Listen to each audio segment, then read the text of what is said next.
got a couple more people digging in, but we'll go ahead and get started. If you have not already, yeah, everybody should have that hopefully printed off. We're going to be using that today, and you're going to need it. Trust me.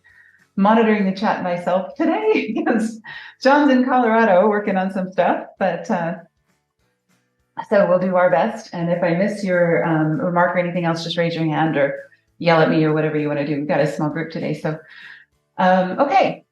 First thing, what I'd like to hear in the chat window, speaking of such things, you can just throw a number in or you can write something more elaborate. But what we'd like to know is what would be the most useful promo video that you could make today? If you could make one in one day, what would be the most useful thing that you could do with that? Would that be prospecting or a cold intro to people you don't know yet? Would that be building credibility in your sales process?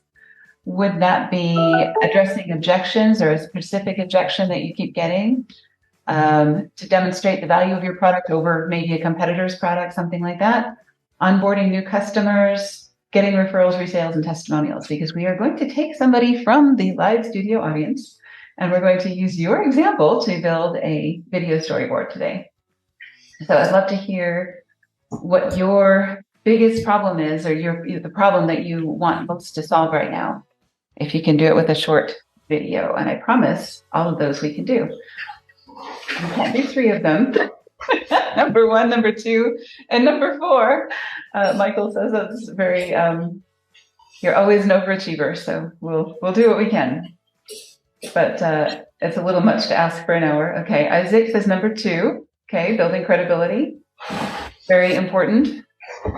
A lot of times when people have not done business with you yet, and you've been talking with them, or they ghost you in the middle of the sales process, it's because they don't trust you yet. You haven't built enough credibility in that process yet. So sometimes that's a good option. Onboarding new customers. Thank you, Nick. Good idea. That's also a good one, because if you get somebody onboarded really, really well in the first 90 days, then they're a lot more forgiving of any crazy thing that happens in your relationship if they've already had a good experience with you. So that's a very smart thing. All right. Okay, so let's see, number 2 and number 4. So we have quite a few number 2s. All right. Anybody else want to weigh in before we go with number 2, building credibility? All right. So building credibility it is. Going once, going twice. All right. That is a very underutilized thing. And actually, this is the first group I've ever had that's gone that direction. People are usually into, prospecting or something that's a little bit sexier, but obviously you guys know what you're doing in terms of this. So I'm going to exit full screen mode and go to the documents that you guys have. So hopefully you can see, or we'll be able to see in just a minute. Okay, so this is the document you downloaded, hopefully, that you're seeing on the screen now. And this is what we're going to do today. Basically, we're going to talk about how to build a video, and we're actually going to do it. So we're going to build a storyboard for a video. We're actually going to use ChatGPT for some of the steps. We're going to show you some of the short videos that we have built and some other things that we've done. So why is video the most important or the best way to build credibility? Some of this is scientific fact. Some of this is just anecdotal. A lot of times when people start doing business with us on our first call or further in the process, they will tell me sometimes that they feel like they know me because they've seen a lot of our videos. Whether that's true or not, they're like, well, I know what you're going to say to this question because I already know how you feel about this topic or whatever. I think if people get repeated exposure to a particular person, that person becomes more credible to them, whether or not that's an objective fact. So whether or not I know more about video than anybody else on the planet, which I don't, I talk about it a lot. So, people feel that I have some credibility in this area. So you can abuse that. You can use that to your advantage. You can do anything you want with credibility, and people have. I think you've probably noticed over the past several years, a lot of the people that do the best in politics and other things are people that have the most name recognition, whether or not they have a subject area expertise in whatever it is that they're running for office for. So, a lot of times you will get the celebrities and other people that people feel like they're credible, whether or not they actually have any subject matter expertise or any credentials in the area that you're talking about. So, people believe Elon Musk, about a particular technical topic or whatever, even if it's not his area, So his opinion on social media or rocket science or anything else, he's a really smart guy, but I know he's not an expert or the world's best expert in any of these areas, but people listen to him because he's got the name recognition. So video can give you that better than anything else can. Anybody else have any examples of ways that video has built credibility with somebody that you've thought about doing business with, or name recognition or anything like that? Any famous YouTubers or anything that get a lot more attention than they probably deserve? Mark, we talked about Seth Rogen last time we talked, and I know he's an expert in a lot of areas, but he's also just very, very famous. So a lot of people listen to him on a lot of things. Yeah, okay. So Rogan's a good example. Yeah, he is a great example. Good, bad, and otherwise. All right. So some of the things that video can do, of course, a cold introduction, a holding pattern, that's what we're talking about today. Building authority, credibility, and expertise, which is actually an aspect of your holding pattern. I know some of you were in our prospecting workshop, where we talked about these different phases of marketing. There's prospecting, and then there's the holding pattern, and then there is the sale, and then there's referrals, recaptures, and so on. So video can be used in any phase of this. Wherever you're having the biggest problem is where we want to spend our time. So today we're going to talk about building authority. So here's some examples of things that you can do. Some of these are involved with credibility, but a lot of these can be used for other things as well. So if you're a broker, you could do an origin story. And this is also for appraisers and other individuals who are involved in particular, individuals who are doing and offering services as individuals. So you can do an origin story. This is how I got into this business. A process video about this is the process that I use to appraise an aircraft or to sell an aircraft or to work through a purchase with someone. You can accept and accentuate differences. You can clear up misconceptions. You can justify your prices. You can do newsjacking. For example, if there is I don't know if Dana's on, we were doing, there were a lot of stories this year about aircraft software, which is not usually a topic that's in the news, but airline software, the flight planning software they use, the crew management software, all of that stuff is very, very old for a lot of the airlines, and it's about time for them to upgrade. Guess what? ATT Aviation sells airline software. So they can use a lot of those stories and say, hey, part of the problem with this is that they're using software that was built in the 1970s, or way before any of this was automated to the point where it should be, and it's way over capacity and all of those things. Cautionary tales, question and answer, maybe a word of the week or term of the week, team member profiles, happy customer stories, topic explainers. All of these things can be used to build credibility. If you're an FBO, of course, everybody wants to see, what your facility looks like. So, a guided tour is a great option. You want to highlight your facilities and your amenities, walk through as if you were new to the area. Video maps showing, this is where you park at the airport. This is how you get in, all of those kinds of things. Last thing anybody wants to do is look like they're lost.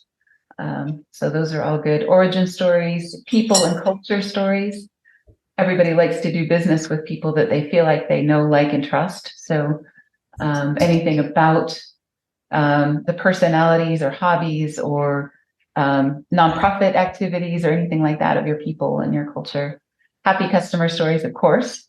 Local attractions and reasons to travel. So Michael and I live in Salt Lake City. The airports around here are very, very close to the ski resorts.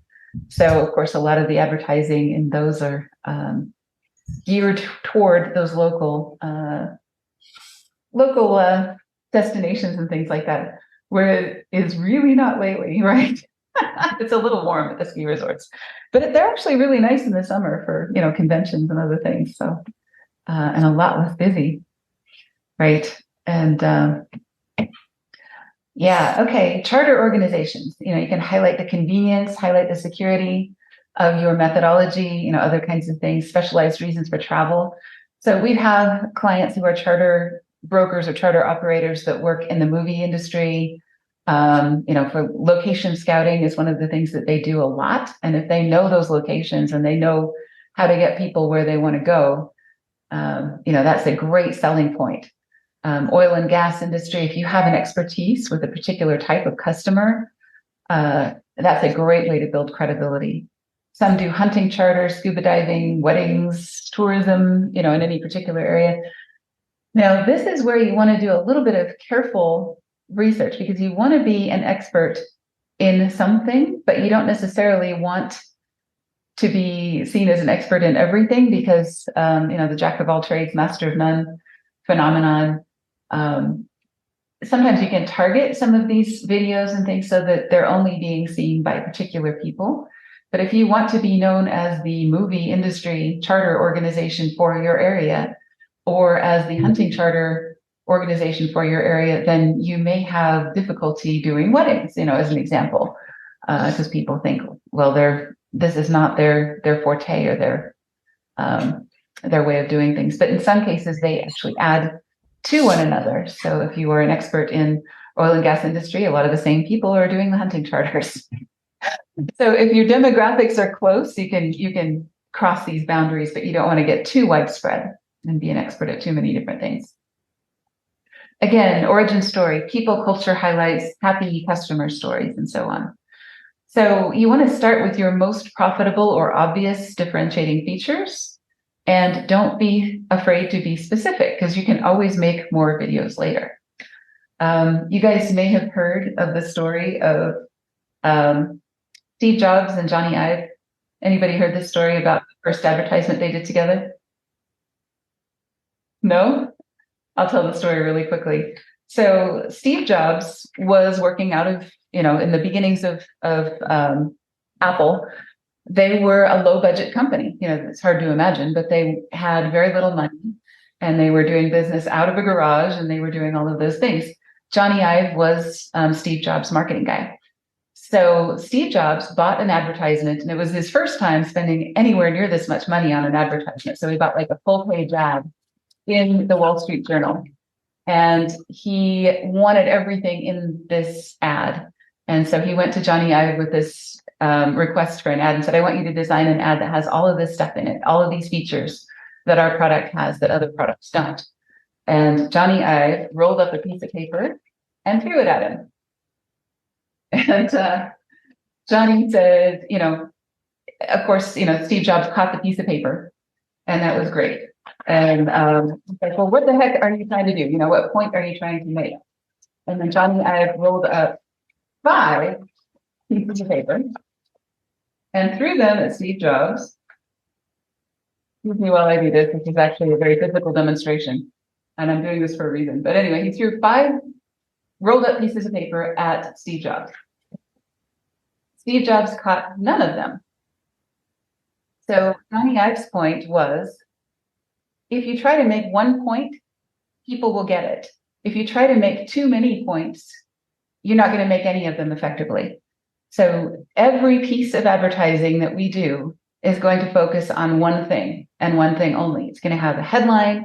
It's going to be a very simple point, And people can walk away with that knowing one thing, and that is the most we can expect from any given ad, any given piece of marketing. And that's the same for these short promo videos. You want them to express one point and one point only. And you can always make other videos, that express other points and things like that. So you could accomplish all of this in one video, but that would be insane, right? It would be very boring and nobody would get anything out of it. So what you want to do is pick one thing that this particular video is going to accomplish. And you can do that in 2 minutes, you can do that in 10 minutes, you can do that in an hour, if, like, for example, this webinar is an hour long, but we're only doing one thing. So, you want to really focus on that one item that you can accomplish and simplify. So, that's probably my one piece of advice whenever we're storyboarding is how can we simplify this and make this point easier to grasp? Okay, so next thing we're going to do is storyboard the idea. And every storyboard is going to have these 4 components, right? An opener, a problem statement, a solution, and a call to action. Okay, so even if it's a very short video, it's going to have all 4 of these items in it. So I'm going to take a real quick detour into YouTube. Has anybody experimented with YouTube Shorts, either as a consumer of YouTube Shorts or as a builder of YouTube Shorts? Have you ever built one or seen one? You know what I'm talking about? Nobody? Okay, Isaac has. Great. Okay. So in YouTube, on a YouTube channel, and let me just go to the channel here. If I go to YouTube and I go to a particular channel, I am going to see long videos, and I'm also going to see shorts. And some of these shorts are, the basic gist of them is that they're 1 minute or less. They're usually a vertical format. I really resisted this for the longest time because I thought these were so shallow and, very TikTok-y and very not cool, at least for the kind of audience that I'm after. But these are really effective, even for people like us and even for people like our clients. So these are some shorts that we built. So these are some shorts that we built for Vision Aircraft Records, which is a very specific topic, right? Not everybody in the world is interested in aircraft records, and not everybody in the world is going to be really, really interested in a tutorial on how to browse them. But we made some shorts. These are really catchy, really short. They kind of give you an introduction. Here's how you do it, and a conclusion. And it's all in less than 1 minute. And basically, if you're looking to solve a problem, you want to make it as simple as possible. And you want to get to the point, show them how it's done, and get out. Introduction, problem, solution, end, call to action, whatever. So the introduction to this one was just basically browsing your documents. It's a hassle, but people in aviation need to do it. So it tells them who it's for and how to go about it. Let me shut that off. So these are aircraft technicians. These are people that are not typically into computers, but they're getting that way. Shows the problem, shows the solution, shows the call to action. Now, this is what we need to do. This is how you do it. And this is how you get the software to make this happen. Anybody think that shorts are not going to work for what you have in mind? Whatever business problem you were working on today, which is basically building credibility. Do you think you could do that with a YouTube short or with a short format video? It looks like this is a short training video, technically, on how to do something, whatever that thing is, the inspection, or this is how you turn this on or off, or okay. Exactly. So any of these could be a short, but you can only compare one idea. The death with a long thing. It's short. Yes. Exactly. So you could do a short guided tour where you're speeding up the camera and walking through your FBO, or you could do a very short process video if you're a broker or an appraiser saying, here's the 5 things that I do or the 5 steps in my process. Or you could do, here's us versus them. Here's 3 things about our competitors and things that are different about us. You can probably only clear up one misconception, right? Or justify your price, or do any one of these things in 1 minute or less, right? Okay. Isaac says, in our advertising, we found that the long form content on YouTube has done better for sales and conversions than short form content, right? And that is absolutely true. If someone will actually watch a 5-minute video or a 1-hour video like this one is going to be, that person is a lot more likely to be a good customer for you than somebody that you got to watch a 1-minute video. But wherever you are in your sales process, getting people to watch a 1-hour video is a huge ask. And the fact that you guys showed up today just makes me feel really, really warm and fuzzy inside, because you are committing 1 hour. And I know how busy every one of you is, and how valuable your time is. So, that's a huge ask. And when you're early in the process building credibility, you may need to do some short form content to lead them into your long videos. And that's another thing that it does, is it brings them to your channel where they will see some of your long form content. So I'm with you, Isaac. 6 months ago, I would not do, well, that's not true. My team was browbeating me. Stella, you can testify to this, into doing short video, because I was not in favor of it. I did not want to do it. I thought, this is a waste of time. It's shallow. It's not fun. It's not enough information to be worth it. It's not the kind of people that I want to attract. But I have changed my position over the last 6 months or so, after watching the numbers on our YouTube channel, how many people see us for the first time on a short video, and then we'll watch our longer ones. Great. All right. So let's continue. And for today, we're going to plan on doing a short video. We'll say 5 minutes or less. There is an advantage to doing the 1 minute or less, just because that's what the software is rewarding right now. TikTok, Instagram, YouTube, and others, their algorithms are really favoring those 1 minute or less videos. And you're absolutely right. It depends on the age of the person you're trying to market to also. I was talking with Larry Heinbaugh. I don't know if any of you know Larry. He's probably as target market as you can get in our industry. He's a very serious person, and he's maybe not as old as I am, but he's somewhere in that neighborhood. And he said he's been watching YouTube shorts, especially about aviation, and especially about some of the technical topics that he's interested in. So, that's really pretty cool. All right, so here's some statistics about video length and how much people watch them.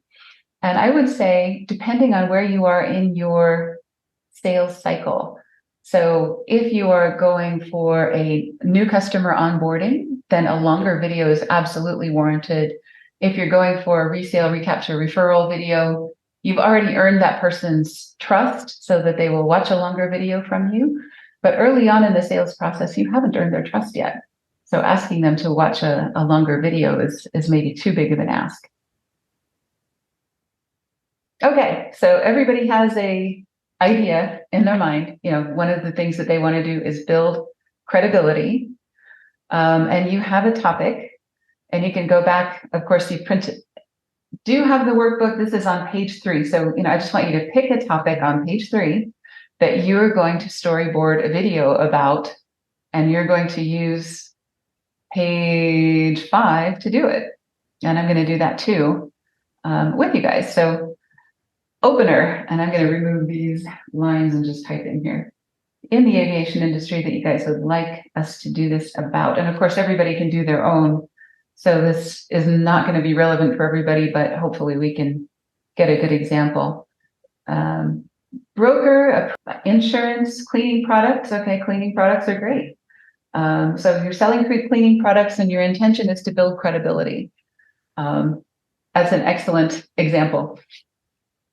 So you don't want to use just anything on your plane, right? There's a lot of credibility that needs to be built before you start spraying something on the inside or outside of your plane.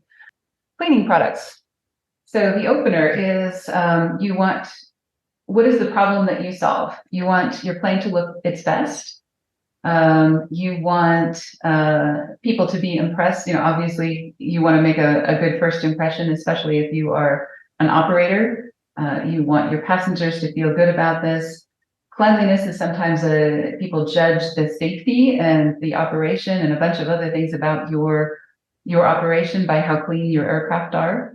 All right, so the first thing we want to do is establish who this video is for, who is going to watch it, and what problem it's going to solve. So actually, I guess this is more the problem than the opener, so I'm getting ahead of myself. One thing at a time, right? Just like Johnny Ive.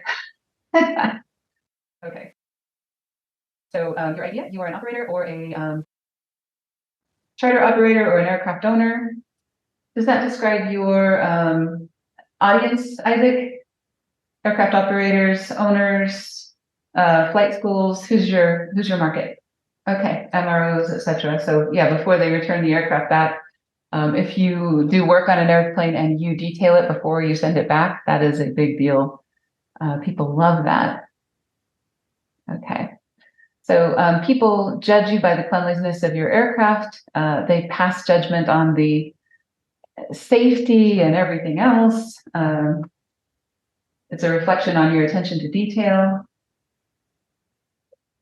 A lot of other things. But the problem is you don't have time.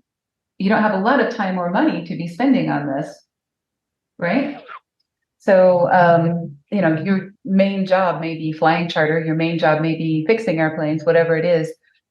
Cleaning them is kind of a side business, and nobody really enjoys cleaning airplanes. So, that's the problem. The solution, Isaac, maybe you can tell me the solution since this is your product. I'm going to guess it's basically faster, easier, safer, better results, shinier chrome. You want to be very specific here. Shinier chrome, nicer seats, if it's an interior product. Okay, yeah, less toxic, more surfaces without damage, so you can use the same product to clean more than one surface. And actually, there's a good point to add to the problem. You don't want to damage your aircraft. And, so you want to make sure that it's something that you trust. So this is a video that we're going to use to build credibility for Isaac's product as we're going through this. And for whatever product you're using, of course, you want to do the same process. Opener, problem, solution, call to action, right? Okay. Call to action is buy and use. And what is your product, Isaac? I don't know. I'm sorry. Release cleaner. Okay, cool. And then this is how you do it. You go to this web address or you call this number. You want to be super specific about what they do. You'll notice in that 1 minute video, it was basically call a number because we want people to talk to someone and schedule a demo and make that personal connection. All right, so you want to have one call to action, whatever it is. Especially if it's a 1 minute video, you want to, simplify as much as you can. So you've got a powerful opener, powerful problem, powerful solution, powerful call to action. All of that is in one place. So now we've got the bones, right? But what we need to do is think about the visuals. So what are we going to put in these boxes? What is the most effective visual way to communicate the opener? So pictures of of aircraft, pictures of an airport, pictures of a MRO operation or a flight line at a flight school, something along those lines that really, really depicts these are the kinds of people I want to be talking to. So we'll start with an opener that is maybe a voiceover with those images in the background, or we could do words on the screen with music in the background. There's lots of ways to do this. But we want to make sure that we grab people right away with, oh, they're talking about me. They're talking about my problems. They're talking about my type of business. So, those opening pictures are pretty important. One thing I've learned not to do, I still do it sometimes when I have to, but you don't want to start the opener with a talking head. Because if they don't know what you're talking about, they don't care what you have to say, right? So if you can do an opener that is visual, that has pictures, especially that represent your customer, your ideal customer, the people you're wanting to talk to, that gets their attention in the first 10, 15 seconds, actually 2 or 3 seconds. So, especially with a very short video. So we've got our visuals for our opener. We can use stock photography. If we can use custom photography, that's even better because people haven't seen it before and because it represents your actual product and your actual self. And the whole point here is to build credibility. So authentic photos are great. Doesn't have to be glamorous, but glamorous is nice if we can. Okay, so that's our opener. Problem. Okay, here we can either go to a talking head, where you've got your head on the screen talking like you see in these windows across the top of Zoom, or you can still use stock photography and or stock video. So, and you can still use a voiceover, or you can use music, and you can use subtitles. So people judge you by the cleanliness of your aircraft. They judge the safety. They judge the attention to detail, whether it's true or not, or accurate or not. If you get into a dirty airplane, you wonder about what kind of an operation you're doing business with. So, those are the kinds of things that you want to communicate here in the problem. And then you can say, okay, but as a MRO or an operator, you don't have a lot of time or manpower to spend cleaning planes. You've got thin margins, you've got way too short of a turnaround time between flights. All of that is working against you. So you describe the problem so that they know that you get where they're coming from. And then once people know that you know where they're coming from, then it becomes much easier to convince them of the solution. You notice the difference between most of the videos you see and the ones that we're talking about here. Most people dive right into the solution before they've established an opener and a problem, and they've really captured people's attention. They start talking about faster, easier, safer, better results, nice, shinier chrome, nicer seats. Use one product to clean more surfaces, and they start talking benefits right away. We don't want to do that because nobody's going to be listening if we don't capture their attention with these first two screens, right? Or these first two storyboards. Okay, and then the solution, you guys can be writing yours in as we're talking here, because I know you have a different opener, a different problem, a different solution, and things like that, but all of the concepts still apply. So your solution is probably what you have always been inclined to start with in a sales presentation. This is what we call in Sandler sales, if you've ever taken the Sandler sales course, they call this spilling your candy in the lobby. When you walk in and you start talking benefits right away, and you start spilling data and statistics and other things. So you want to establish the opener and the problem first before you start spilling statistics. And then the call to action should be the last 25% of the time that you're spending, whether it's 1 minute, 1 hour, whatever. Buy and use the release cleaner, go to this website or call this number. Any special discounts, any urgency you can build here where buy one, get one, half price through the end of the summer, whatever. This is your call to action, or your actual advertisement is only 25% or less of the total video. Great. I'm glad you liked it, Isaac. We'll work on the visuals in just a minute, and we will use an example on ChatGPT to get it to suggest some visuals for us, and also suggest some wording for us. This is a great start. So you can go into more detail if this is a longer video. So you can have like 4 storyboards for your opener, with different scenes and different things that you want to build on one another. In this case, you may want to say you're a charter operator or an aircraft owner or a flight school or an MRO. So you may want to go through all of that, or you may want to do 4 separate videos for that. So that is a good way to either diversify or go into more depth about, that you understand their business and you understand what problems they are up against and things like that. So you can also do 4 storyboards for your problem. Here are 4 different problems that people have. You've got at least 2 here. One is that people judge you, and the other problem is that you don't have the time or manpower to be spending on this. That could be 3 or 4 storyboards right there. Your solution, again, you could do up to 4 slides on that. Here are 4 ways that this product is going to solve the problems that we set up in the previous section. And then your call to action. if you want to get really, really detailed with this, you could do, here's the product, here's why you should buy it now, here's why you should buy it from me right now, and here's what you do. You go to this website and you fill in this form and you click this button, and then 2 weeks later it will show up in your mailbox, so that you're being super specific. And specifics are another great way to build credibility. So that's a good way to do that. Okay, so now we've got a great storyboard. What the heck do we do with it, and where do we get good visuals?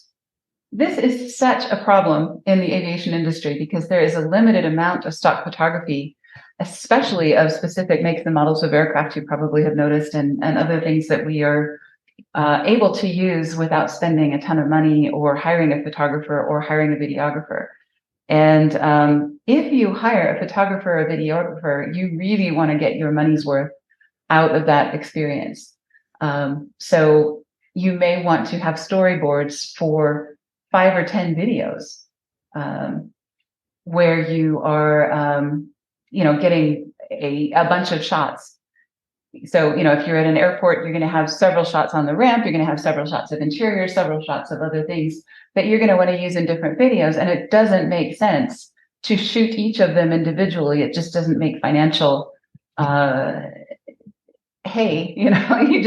economics do not support having a videographer come out and shoot every individual video you're ever going to want to make.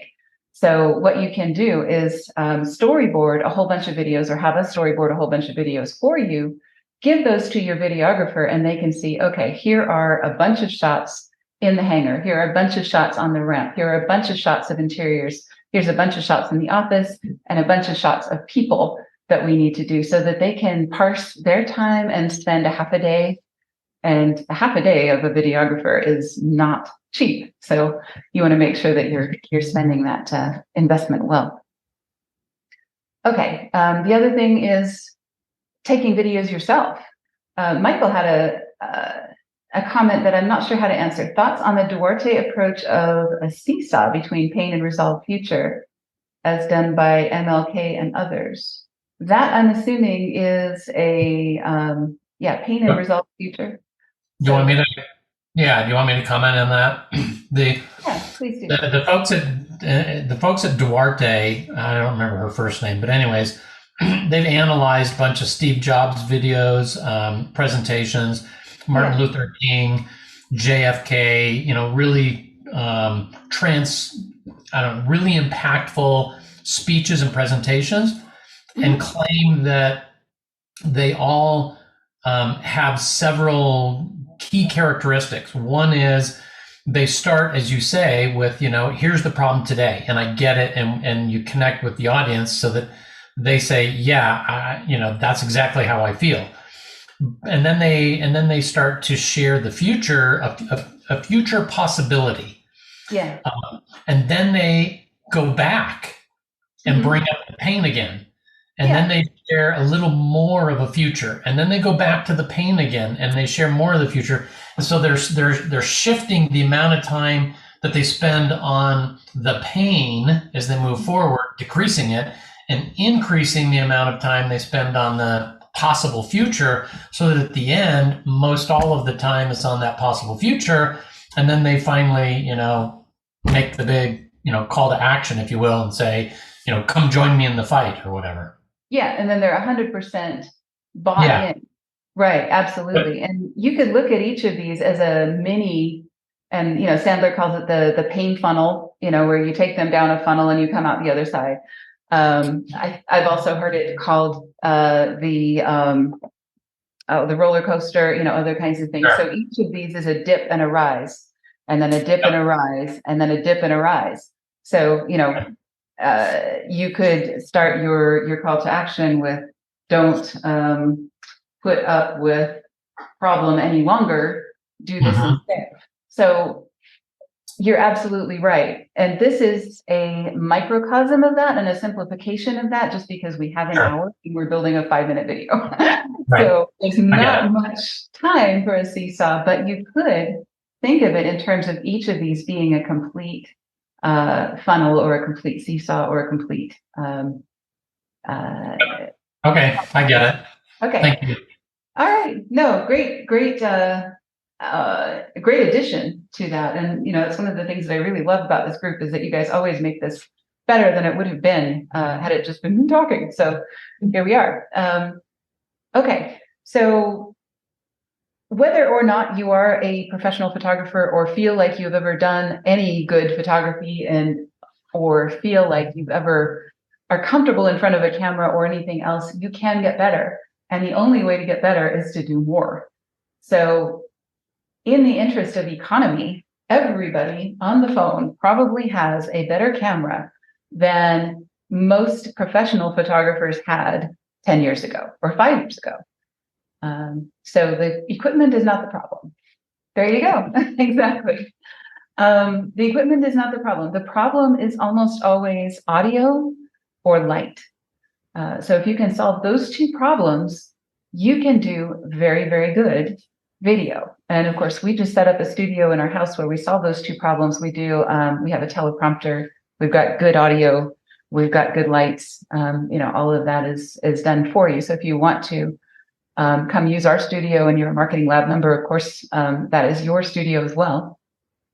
Otherwise, work on those two problems. If you can solve those two problems, and we can talk about equipment and other things in depth, and we could do a whole workshop on equipment and setup and everything else. But the best way to do this is to do a lot of them and do a lot of testing. So sound is unbelievably important. So, viewers will forgive an amateur video and might even find it charming, right? We love the bloopers. We love all of that stuff. But what they won't forgive is bad audio. And the biggest challenge we have in the aviation industry is that we work in environments that are terrible for sound. They're big buildings. They have a lot of noisy things happening at airports. There's wind if you're outside. All of those things really work against us. So we have to be very careful with our equipment, and we may need to do voiceovers after the fact and other things to improve that sound. So that is the biggest piece of advice that I can give you to improve the quality of your videos, is to get good sound, or to discard your sound or sublimate your sound to a voiceover or something else that people can actually hear. Another one, shoot steady video. So, elbow is a good technique, right? Stick your elbow on a pole or on a table or on something when you're taking video or when you're taking anything else, and that just reduces the amount of wobble in your arm, so that you get steadier video. I know it's like a super common thing now to do these shaky cam sort of videos, but especially in our demographic, anybody over the age of 30, you're going to drive them crazy if you do this shaky video. I guess kids like it nowadays. I don't know, but I can't figure it out. Right. Isaac said that I use a cheap phone tripod. There are some little ones too that you can use to wrap around trees or whatever and things so that you can stabilize your camera. So that's a good thing. Shoot from different angles. You don't want to do police lineups when you're doing pictures of people, line them up against a wall and shoot them. You want to make some different types of portraits with them, doing their job or doing different things, other kinds of things. So think about shooting from different angles and different ways of making that more creative. Leave big margins. This is something that I suck at. A lot of my podcasts, especially my early ones, you see me reaching for the button before the video is really over because I'm kind of camera shy. So I like to turn the camera off. Don't do it. Just sit there and smile for another 5 seconds before you reach for the button. That way you have a little bit of margin to work with, and it doesn't look like you're capturing yourself either starting or ending the video. And let there be light. So you can almost always improve your lighting without it being expensive. There's lots of ways to do that. Okay. I'll comment on sound.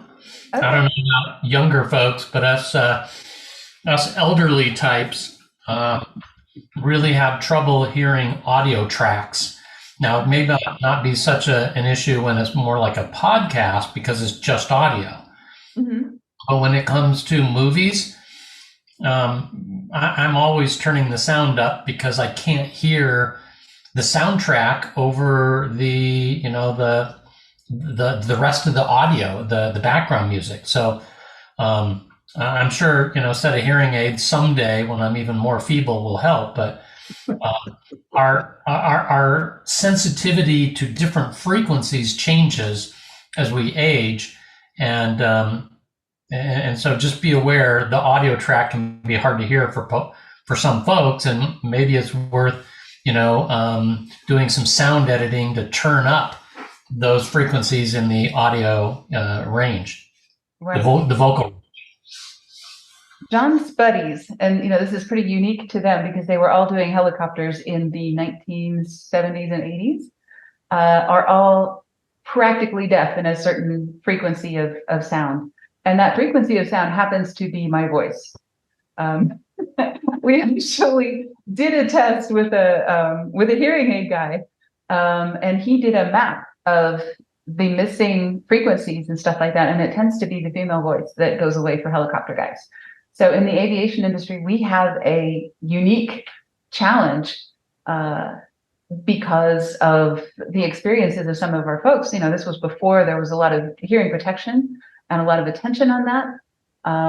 So the demographics that we're talking about in the aviation industry, our buyers are typically 30 and over, typically male, typically have some type of military experience and things like that. So they are very likely to have hearing issues. So there's a piece of software that I love, and Mark and I do a podcast together. I am right now watching your podcast through a thing called Auphonic. They have free and cheap versions available. I use a paid version because I think that sound is so important. And I feed the whole finished product or the whole finished video through Auphonic. It's auphonic.com. And you can set up your parameters and other things for sound leveling, for noise cancellation, and other kinds of things. And it comes out the other end. I wish the Hollywood people would get the hang of this. Comes out the other end with even sound, which may not get the dramatic effect that they're after with all the booming and crashing and screaming. But for most of the promotional videos that you and I do, a nice level sound quality is a good thing. So you can set that up to even out your sound, and highly, highly recommended to your point, Michael.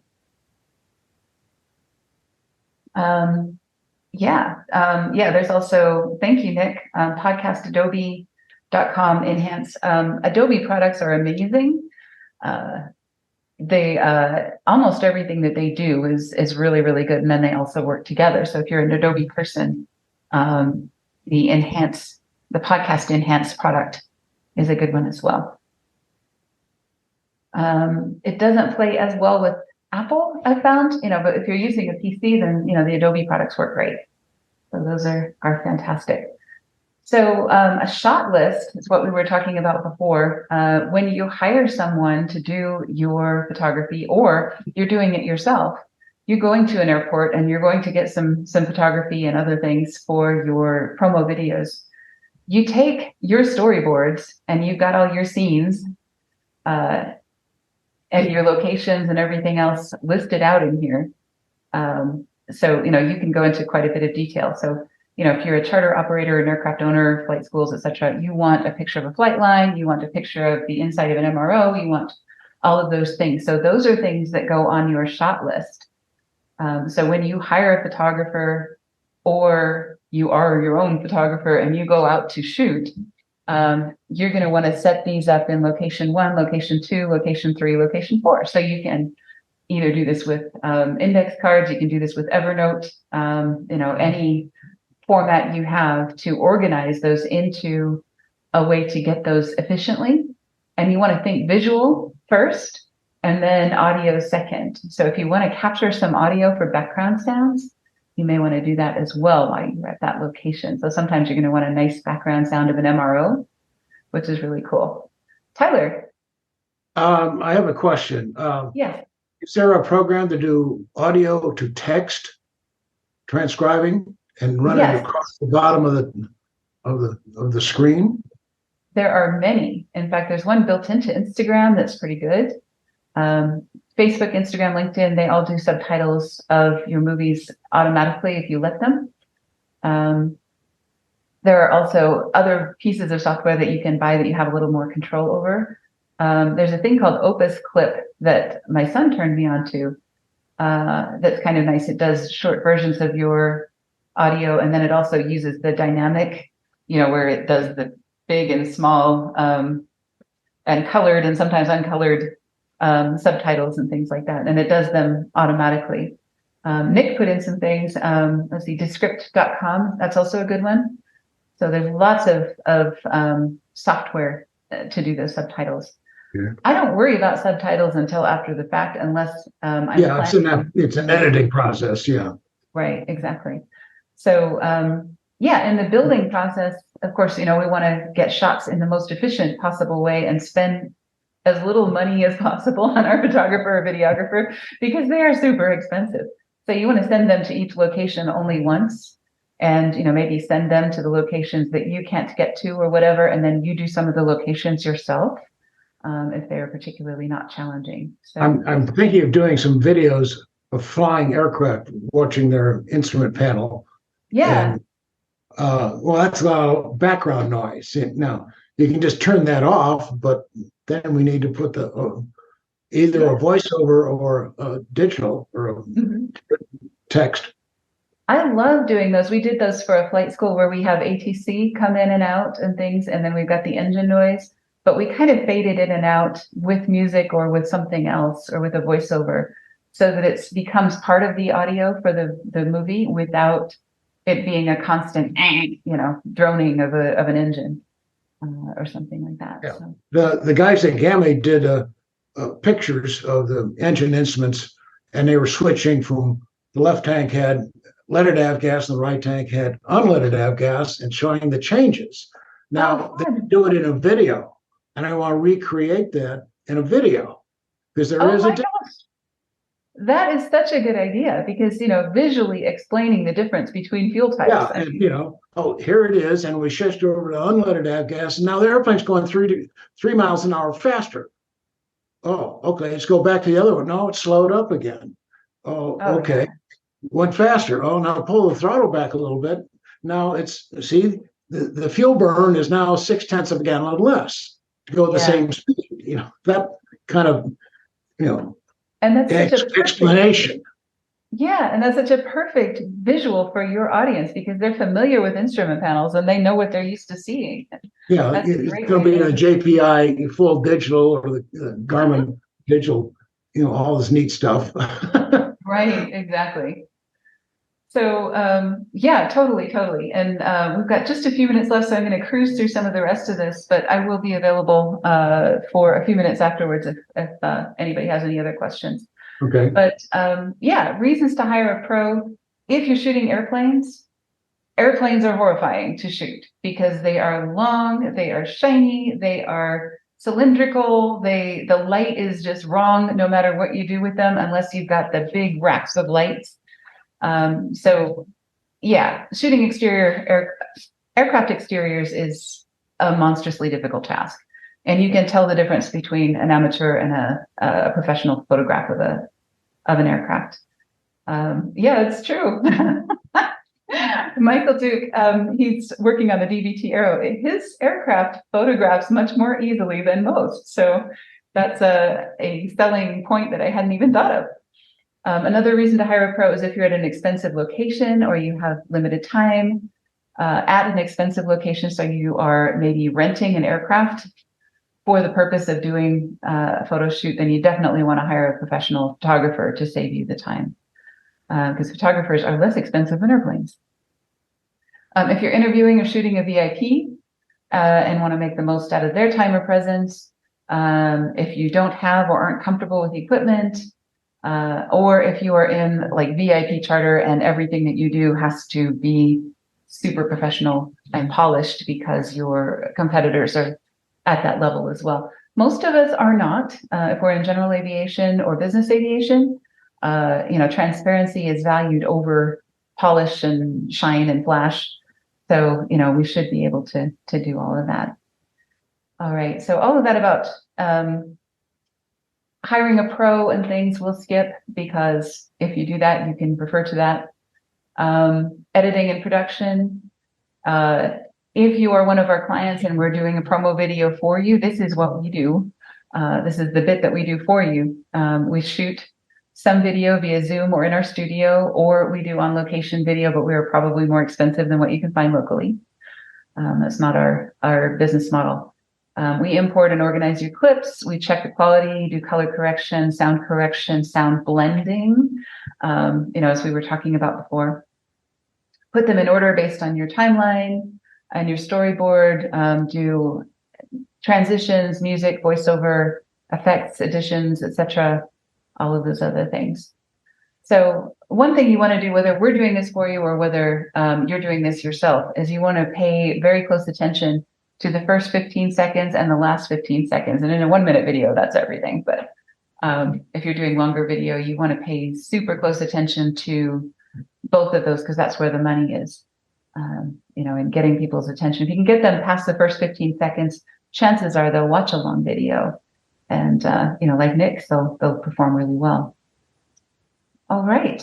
Show your completed video to at least 3 people before you publish it, because you will have seen it so many times that you're seeing what you want to see and not what's actually there. And then publishing your video, there's some length limits that are actually different now than they were when I wrote this document. So I will update this and send it to everyone on the list for this workshop, because LinkedIn company page videos are now able to go longer.